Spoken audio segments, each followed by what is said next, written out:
Hi everyone, this is Asher from Homebrew Healing. How are you doing today? I am so happy to see you here. Thank you for joining me. Tonight I just wanted to do a quick little video introducing you folks to a fun new game that I recently discovered. And maybe we can play a couple rounds together. So this is called the Mindfulness game. Here it is in all its glory. As you can see, we've got 3 different sections here: guess, connect, and experiment. So these are 3 separate card decks. Um, and it's a pretty cool game. I've only played it a couple times with my brother and a friend and one of our roommates. But it was a really nice kind of bonding experience and sort of a fun way to practice mindfulness that, unlike a lot of the worksheets and very dense therapeutic books I have read, makes it feel a lot less like homework. So, why don't we start off with the Connect deck and make some connections. Cheesy, I know. What have we got? Our brains are not meant to multitask. Tell that to my ADHD ass. They are designed to focus on one thing at a time, so bombarding it with too many things at once only slows us down. What is multitasking and how does it negatively affect us?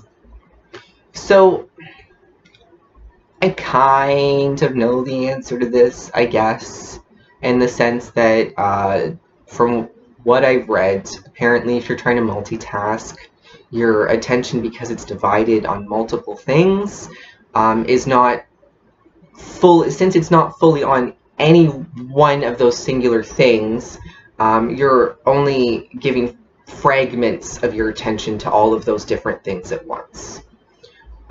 This is a little unrelatable for me though, because being ADHD, it's actually very difficult for me to focus on only one thing. I find, for example, when I'm working, I have to have music or a show on in the background. Otherwise, the silence is too loud. Also, the noises I hear outside of my room distract me too much. What has your experience been with multitasking? Have you found that it is beneficial or detrimental? And why? All right, let's move on to the next question. Active listening means fully concentrating on what is being said, rather than just passively hearing the message of the speaker. What are the signs that someone is paying attention to you fully versus pretending to listen? Again, I think this is going to depend on the individual.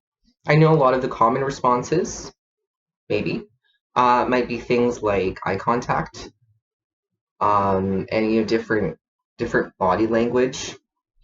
Again, for neurodivergent people, I'm thinking of myself and my brother in particular, who are on the spectrum. Uh, my brother actually, when he's really listening to you, will not make eye contact. It's actually when he's giving you information that he will make eye contact. And I find that very relatable, because if I'm really listening to what you're saying and I try and make eye contact at the same time, your body language is so loud to me that I can't hear your words over it. I think in my experience, what really tells me that someone is actively listening to what I'm saying is often, it can be eye contact, but a lot of the time it's sometimes, the expression on their face. Sometimes people will kind of nod or make noises like that in agreement. I find the response I receive too will often indicate to me how well that person was actively listening. Just to add on to this card too, since we're talking about active versus passive listening, there's a real beauty in fully focusing on what someone is saying, which I find shockingly is not as common as you would think.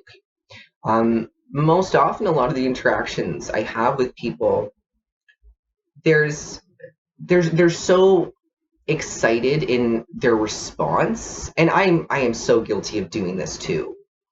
That as you're listening to someone, um, you have something to contribute to that topic or the conversation, and you're so excited to respond that sometimes you're not focused as much on what they're saying, which is something that maybe we could all kind of stand to work on a little bit.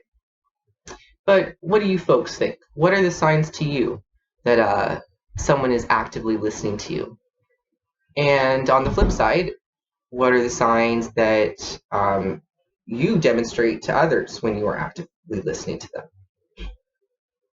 I would love to hear some neurodivergent perspectives on this in particular.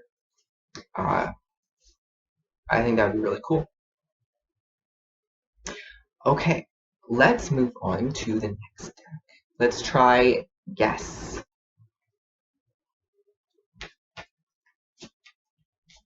Okay, what have we got? What have we got? What is your favorite thing to do in your room? I do a lot of things in my room. I even work from my room. Oh God, please don't look at my face. I'm having a bad skin day. I'm just gonna. Let's see. I don't know if I have a universal response for this because my favorite thing to do in my room depends on the kind of mood I'm in. Some of my favorite things are yoga. I love doing videos like this. Don't love editing them as much, only because I am incompetent at it. But I try, you guys. I'm not here to be a great editor. I'm just trying to share some really cool tools that don't necessarily feel like work. What else do I love to do in my room? Tarot readings. Love doing my tarot readings. And I love just kind of chilling out, doing the Netflix thing, gaming, that kind of thing. What about you? What are some of your favorite activities to do in your room? Let's not forget sleeping. Love sleeping. Don't get enough of it. What have we got next? What is your favorite app or game on a tablet or phone? Okay, I love this question. And the reason why is because I have been having a lot of fun with some apps lately that are self-care related. So super, super relevant to what we're talking about and the whole purpose of this channel.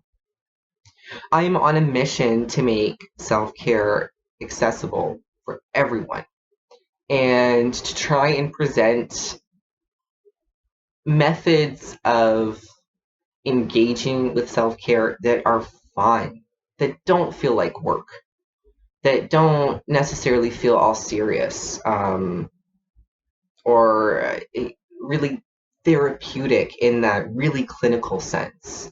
And a couple apps I found that really, really foster that are the Finch Self-Care Pet app.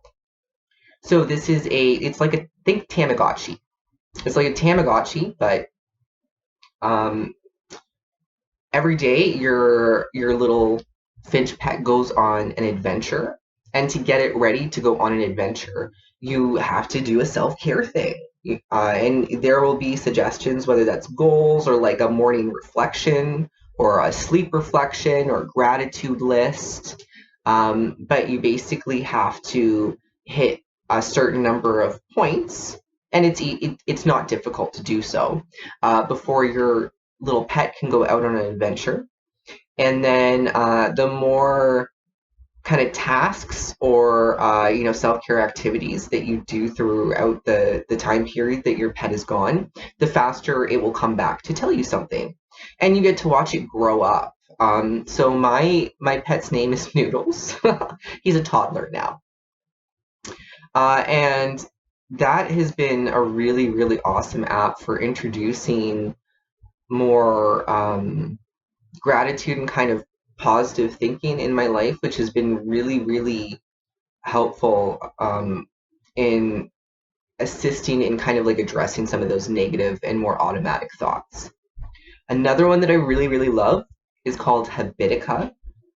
And this is an app that's designed to kind of help either create or change habits and sort of help you get on a routine. You know, there's like a daily task list, there's like a to-do list.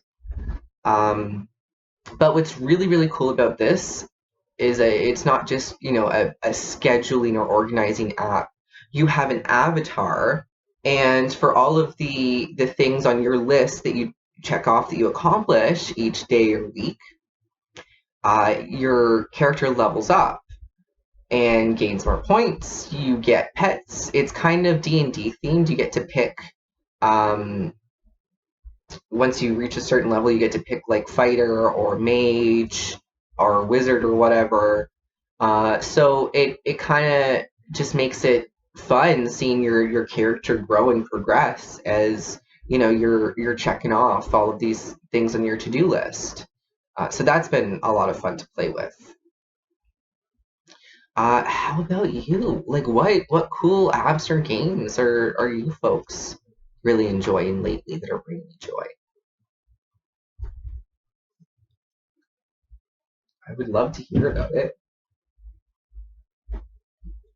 Okay, we're gonna move on to the final deck, and this one's a little tricky for a video that I would like to be sitting on my ass for because it might try and make me do yoga. um, this is a really cool deck though because it has a bunch of like mini mindfulness exercises which are cool. So it's a really nice way to introduce someone who maybe hasn't tried mindfulness before in small increments. So let's see what we got. Follow the instructions that I'm about to read. Close your eyes now, please. Oh, hold on. I'm gonna do I'm gonna do like a really soft like ASMR voice for this. Make it super relaxing. Okay, are you ready? Close your eyes and relax all body parts. Focus on your breath.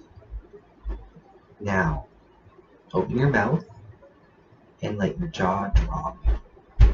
Only when we relax our jaw can we fully relax. Notice the sensation. Now chant.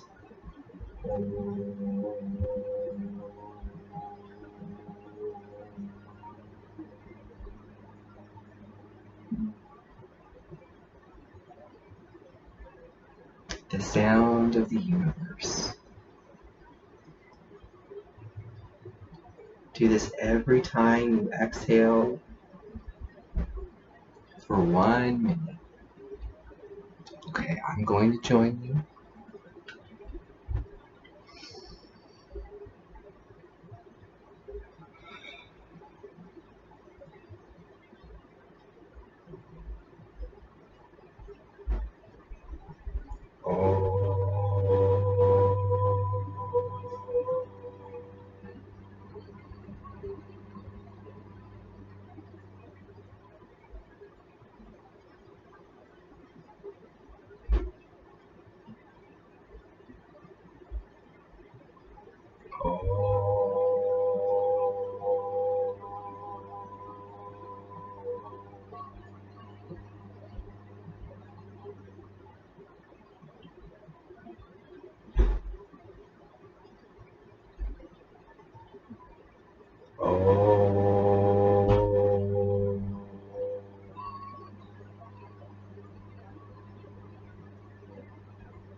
I didn't actually set a timer. So I apologize if that wasn't exactly a minute, but I do feel a little more relaxed. Hopefully you do too. Okay, let's do one more before we wrap her up. Ooh, I like this one. Okay. Sit comfortably. Get comfy. Oh, I just hit my mic. Get comfy. Closing our eyes again. Do it, please. Focus on your breath and rock from side to side with each breath. When we rock from side to side, it calms us down because the rocking motion mimics being in a mother's tummy. And I think what they mean by that is uterus, because babies grow in uteruses. Okay, so I think we should inhale as we rock to the left and exhale as we rock to the right. Okay, let's do it together.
All right. Yeah, please consider adding it to your toolbox. It is a really nifty game. It's not all like exclusively mindfulness stuff, you know. Some of the questions are kind of silly too. So it's also just like a really fun, cool way to connect with people. And as you can see, you can kind of play it solo too. And if this was not a tool that resonated with you, thank you for checking it out. It is super, super cool to try new things. Not everything's going to be a winner, but it is awesome to be open to these new experiences and kind of just exploring different techniques to, you know, be our best, most authentic, most present selves. You know, in the messy, beautiful, disastrous experience that is being human. So, you know, thank you for joining me today, and yeah, let's play another round of this some other day.